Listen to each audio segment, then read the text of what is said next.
Luego de la conquista del desierto, muchas familias tuvieron que sobrevivir como pudieran. Los descendientes de esas familias sobrevivientes son los que hoy constituyen las comunidades ranqueles de La Pampa. Pero, ¿cuál fue su camino? ¿Cómo tuvieron que sobrevivir? ¿Cómo tuvieron que hacer para preservar lo poco que quedaba de su cultura y su identidad? Acompáñennos a descubrir el camino de la comunidad Eusebia Farías y cómo se pudo reconstituir y la lucha que tiene hoy para seguir existiendo.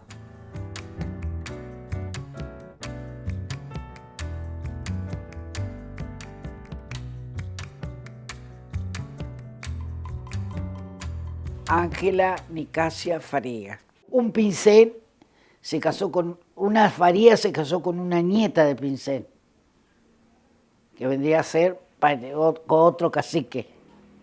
Y cuando la rastrillaron se vinieron para acá, disparando, ¿viste? Porque de esa manera llegaron ahí a Winifreda, en la laguna del Guanaco, viniendo de Azul, en un cuero de potro que los corrieron cuando la rastrillada, se vinieron a Winifreda, de Winifreda a la laguna El Guanaco, de la laguna El Guanaco a Anguil, de Anguil a Lonquimay y de Lonquimay a Riglo.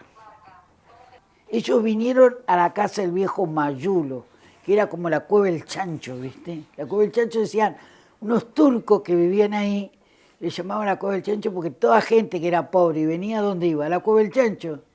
Era una pieza y un fondo como para 50 o grande como esta casa. Y dice, fueron a vivir a Mayulo.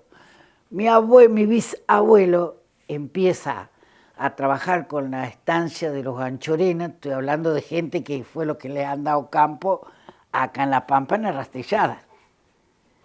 Trabajaba con Riglos y Anchorena, así que el abuelo sembraba ahí todas las quintas que tenían, que eran de todo. Tenían ovejitas, algo, lo querían porque un hombre que se jubiló, murió de 103 años y trabajó desde que vino de los 40 años hasta el día que se murió y anduvo a caballo. Se quebró la cadera del caballo y se murió. Y 108 él, 103 la abuela. ¿Y qué comían? Carne asada, puchero, guiso. Y cómo descubrimos por el dialecto que mi abuelo me hablaba a mí a los 8 años, que yo no entendía nada. Entonces venía el tío Pascual, hablaba lo mismo entre ellos. La abuela entendía a la pastora, pero como no se podía hablar, ahí nadie decía nada, ¿viste? Así que cuando venían ellos, iba al gallinero, el abuelo mío a hablar con el hermano. Y yo, ¿viste? Como toda borrega chica, metida ahí en la conversación de los grandes. Y me quedó eso, Marí Marí, por la caimí, la miel, qué sé yo, y por ahí cantaba el abuelo, yo no entendía un cuete. Un día le pregunté a mi abuela por qué quería decir. Entonces me dijo que era el habla de los aborígenes, pero que ellos no lo podían hablar porque estaba prohibido, ¿viste? Hacer quinta, tener yuyos medicinales. La vieja, yo me acuerdo como el día de hoy, ella tenía un fueguito y todas las mañanas se fumaba un puchito, la abuela Joaquina, ¿te acordás? El bracerito, un churrasco y el puchero. La quinta en mi casa, mi mamá y mi padrastro, era sagrado, 80, 90 plantas de fruta, acelgas, zapallo, todo. No se compraba nada, de hecho, porque éramos re pobres, vivíamos atrás de la vía. Así que éramos los negros de la vía nosotros. Y en la escuela éramos los negros, no nos juntaban con la gente de plata, porque éramos los negros. Encima nos sentaban con otros indios de Vitorica, eran medios piojosos y no los quería nadie. Y a nosotros nos sentaban a mí. Y yo, como nunca me importó eso. Una quinta como esta cuadra era, como esta casa. Ahí encontraba lo que vos tenías. Sandía y melones, mi abuelo trabajaba en la estancia Anchorena, mi bisabuelo. Así que zapallos, melones y sandía cuando llegaba el verano eran tan buenas personas con los demás, les regalaban a todos los pobres, porque tenían esa bondad, ¿viste? Mi familia ha sido muy bondadosa en el sentido de compartir todo con los demás, especialmente con la gente humilde. Mi abuela, la casita que tenían ellos, mi bisabuela, Era hecha ¿cómo es? De chorizo, adobe de chorizo. No lo que hacen el pan ahora, sino esas casitas que hacían con alambre y le iban poniendo en el barro con pasto. Tenían una cocina más grande que esto. Los dormitorios de los chicos, aparte. En la cocina tenían una parte que era para los chicos. Los papás y la abuela, allá lejito, su dormitorio para su pareja.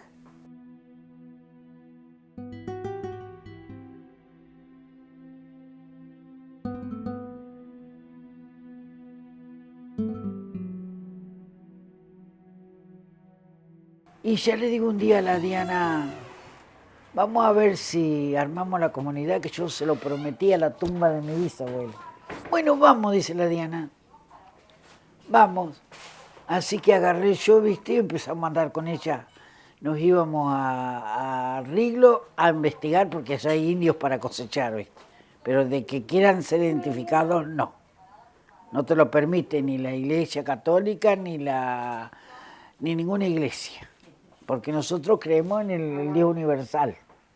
Bueno, mi nombre es Diana Oliva, yo soy autoridad comunitaria de la comunidad de Eusebia Farías. Mi comunidad, nuestra comunidad, se conformó en el año 2010.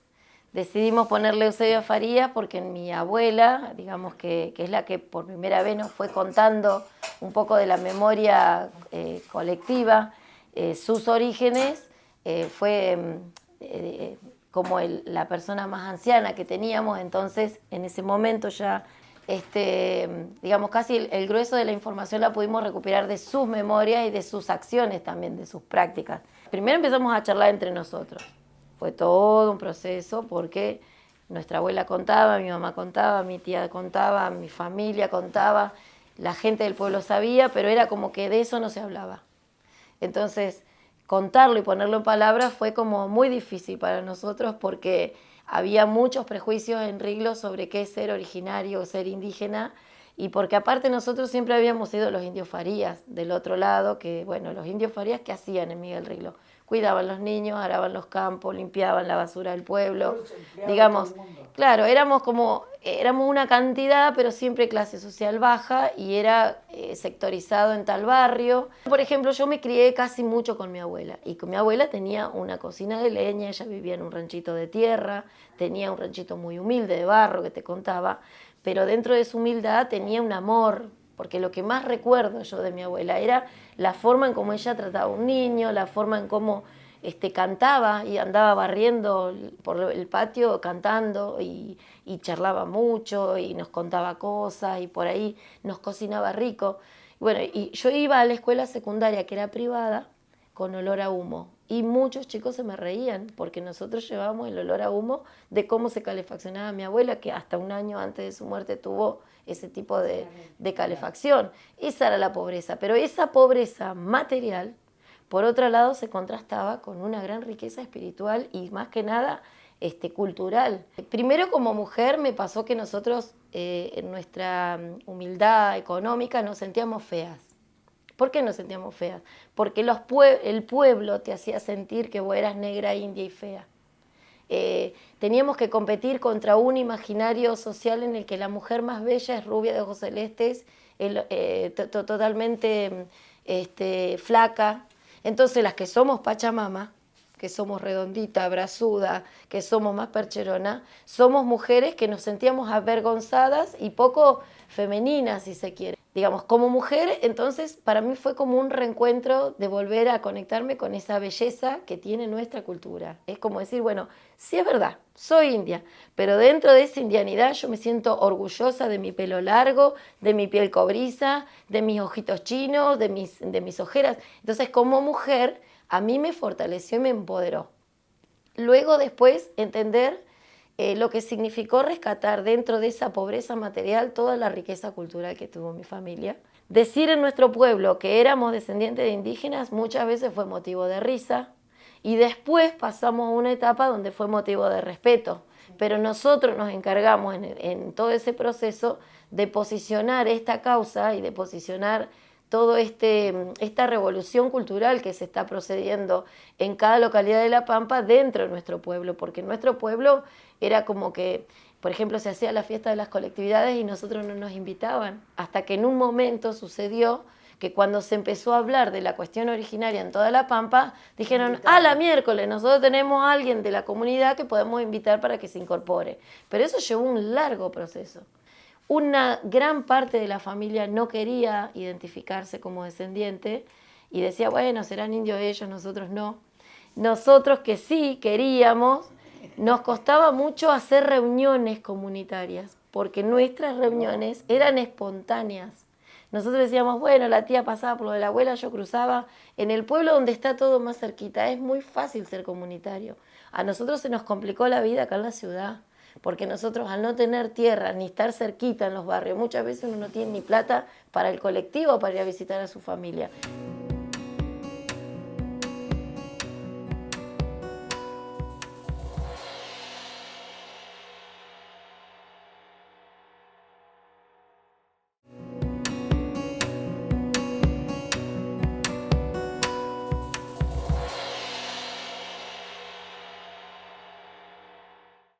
El interés fue reconocer nuestra identidad. Nuestro segundo interés fue empezar a interiorizarnos un poco más y poder contrastarlo con las memorias de los mayores. Nuestro tercer interés, si se quiere, es empezar a recuperar con amor las prácticas que ellos ya tenían. Por ejemplo, mi abuela curaba con unos remedios, mi mamá hace remedios. Contar cómo era, por ejemplo, traer un bebé a la vida. Mi bisabuela era partera y ella pudo tener sus 2 hijitos en la casa. Entonces, volverse a conectar con todo ese lado que estaba como dormido dentro de nosotros, porque un originario nace con la conciencia de ser originario, pero en una sociedad blanca muchas veces teme de poder reconocer su identidad, entonces lo esconde porque es la única manera de supervivencia.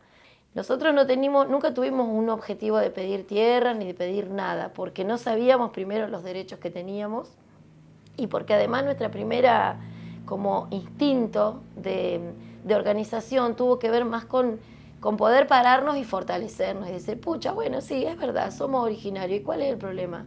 De poder reconocernos descendientes de pueblos indígenas y de además de poder contarlo, porque nosotros prácticamente, yo creo que no hay ningún tío, ni nuestros abuelos ni bisabuelos que no lo supieran, pero yo creo que ellos sí murieron sin decirlo. Nosotros estamos en otro proceso y nuestros nenes hoy van a poder vivenciar otro proceso, pero en ese momento muchos mayores fallecieron y sabiéndolo no lo pudieron contar ni comunicar, porque obviamente todos los procesos que tuvieron, la historia ha dejado huellas muy fuertes sobre la memoria cultural de nuestro pueblo Ranquel y de todos los pueblos de Argentina. Yo creo que es un alivio para una comunidad que se conforma y para un individuo que pasa a ser parte de una comunidad, es un gran alivio encontrarse con otros hermanos. Porque nosotros dentro de nuestro pueblo, como toda convivencia, tenemos nuestros puntos de vista, nuestras diferencias, somos un pueblo que está vivo y está de pie y se está poniendo cada vez más fuerte. Pero dentro de la identidad colectiva, comunitaria de nuestro pueblo, es un gran alivio saber que hay otras comunidades, saber dónde están, de dónde vienen, cuáles son sus sentires, sus memorias. Eso para uno que recién nace como comunidad y que además yo pensaba dentro de la complejidad de lo que es la identidad, lo difícil que es reconstruirse cuando vos estás tan roto. Porque en sí la memoria cultural de nuestro pueblo ha sido tan defenestrada que uno tiene que reconstruirse como sujeto, se tiene que reconstruir como familia, se tiene que reconstruir como comunidad, se tiene que reconstruir como pueblo y después interactuar con otros pueblos y después con el pueblo argentino. Y entonces tenemos esa doble identidad, tenemos conflictualidad dentro de nuestra identidad, pero tiene que ver con este proceso histórico que estamos vivenciando.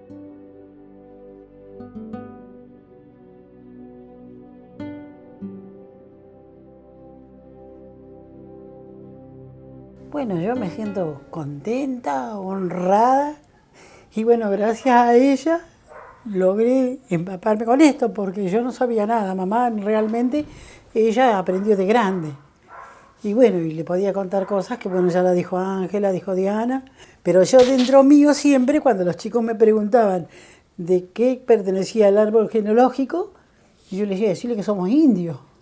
Y mi hijo decía, pero ¿cómo mamá para decir que somos indios? Y bueno, todo era una lucha. Y bueno, y así como ahora en la iglesia. Yo no dirán que soy desobediente, pero yo le digo lo que yo soy, no lo voy a negar.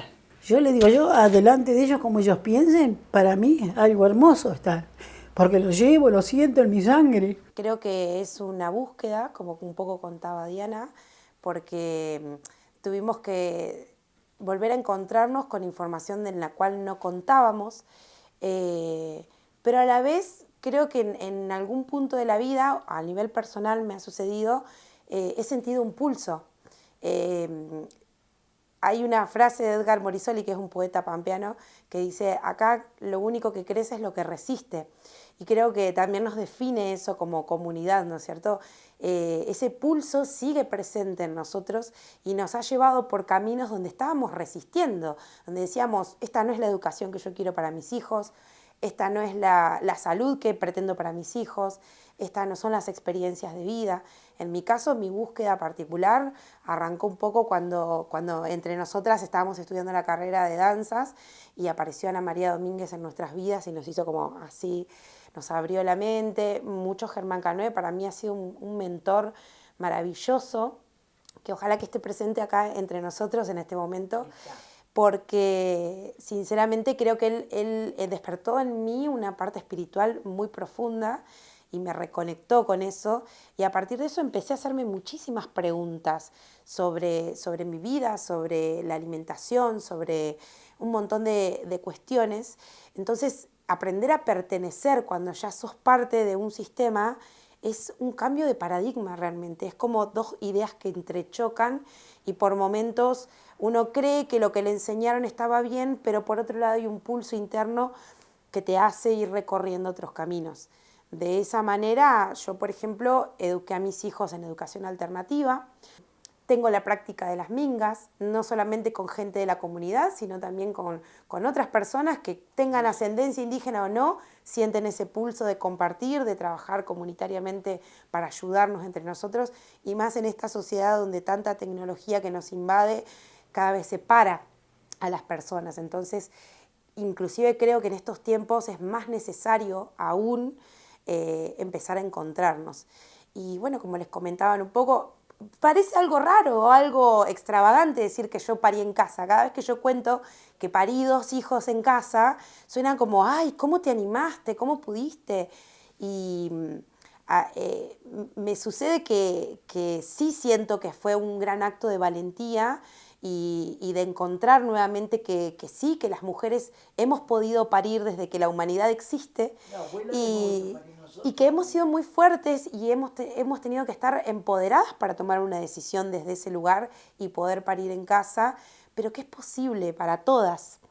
Entonces uno se vuelve un poco esto, ¿no es cierto? Encontrar su lugar en el mundo, definirse en esta sociedad y decir, bueno, soy un poco de esto, soy un poco del otro, y plantarse desde ese lugar y también empezar a reconstruir eso con nuestras familias, volver a nuestros hijos, a hacerlos transitar por esa información, comentarles, decirles que se sientan parte de sus orígenes indígenas. Y bueno, creo que eso es sumamente valioso. No, para mí es una alegría, porque algo que estaba escondido y salió a que uno lo tenga que tener. Yo, gracias a Dios, doy gracias porque cuando veo la foto de mi madre, yo sé que ella era una persona importante, porque el intendente dice, qué importante que era Eusebia, que le pusieron a una callecita Eusebia Farías.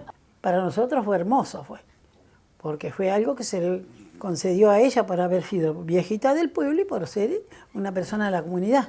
Y cuando nos toca armar nuestro árbol genealógico y ver para atrás y decir, wow, cuánta fuerza hubo acá que tuvieron que esas mujeres sostener, historias muy dolorosas que están en nuestro ADN, porque forman parte tanto la información biológica como el inconsciente dentro del trauma, pertenece todavía a nuestro árbol. Entonces, en ese proceso de sanar nos encontramos, compartimos en el cotidiano, nos tomamos un mate y ahí empezamos a rememorar, un poco también porque, como decía Diana, para que no se pierda. Porque cuando ella se vaya, nosotros queremos saber cómo era la receta de la torta frita de mi abuela, que era un poco de polenta y un poco de otra cosa. Torta peronista, decía. Torta peronista. Y así, ¿no? Todas esas cuestiones surgen desde lo esencial, desde lo natural. Para mí ser Ranquel significa un gran acto de conciencia donde me puedo dar cuenta quién soy.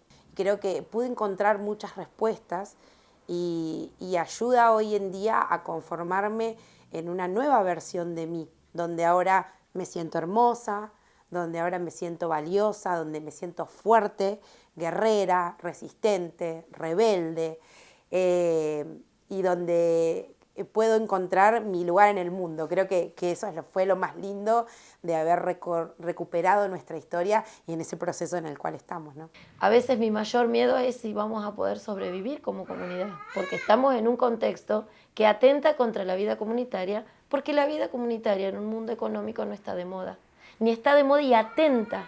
El espíritu comunitario de nuestras familias indígenas y de nuestras familias americanas va en contra del sistema capitalista. Entonces, ¿qué pasa? No sabemos si dentro de una ciudad nosotros tenemos la fortaleza suficiente como para poder sobrevivir y volver a recuperar esa vida comunitaria y sostenerla. Yo creo que estamos en una necesidad enorme de querer ser y seguir estando y existiendo, pero estamos en un gran complejo y un conflicto de poder sostener esas prácticas si no tenemos nuestro acercamiento. Y creo que, bueno, nada, el Estado tiene que entenderlo, porque nosotros tenemos leyes de sobra para poder garantizar ese derecho. Lamentablemente, lo único que podemos hacer es pedirlo y exigir que esto se cumpla. Pero sinceramente creo que es una dificultad que tenemos todas las comunidades. El sostenimiento de la vida comunitaria, que va en contra de este sistema social y que va en contra de este sistema económico. ¿Cuál es nuestra postura política hoy? Y la libertad, el derecho a la identidad, el respeto que la sociedad mayor tiene que hacer por nosotros, que nosotros tengamos derecho a contarle a nuestros niños sin pasar vergüenza. Y si esto no se protege de alguna u otra manera, es una forma delicada y diplomática del Estado de terminar de exterminarnos. Como habrán podido escuchar, no fue fácil el camino de estas familias para poder reorganizarse en comunidad y aún hoy siguen luchando para hacerlo. Vamos a ver cuáles son los caminos que han seguido las otras familias. Acompáñennos, vamos a seguir visitando comunidades ranqueles en Rancul Cherrupú.